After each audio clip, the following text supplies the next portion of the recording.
Tänavu algas Hanuka juudi kogukonna jaoks Eestis tähendusrikkalt.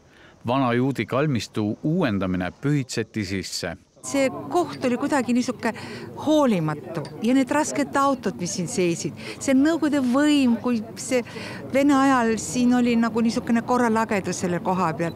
No see on raske moment ja nüüd sellest me saime välja tänu Tallinna linnale ja oleme väga tänulikud. Endisest kalmistualast kujundatakse diskreetne roheala, kus on arvestatud paiga ajaloolise tähendusega.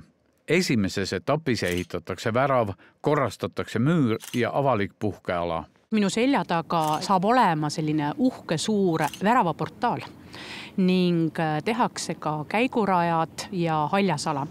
Endine kalmistuala jaotatakse kaheks, markeeritud matmispaikade ja kabeli asukohaga rahualaks ja kõigile jalutajatele avatud puhkealaks. Tänane uuendamise sisseõnnistamine on nagu Hanukal tule süütamine.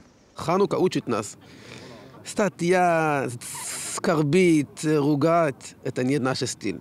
Ханука стиль зажигает свет. Тот, что сегодня город начинает работать прямо в день Ханука.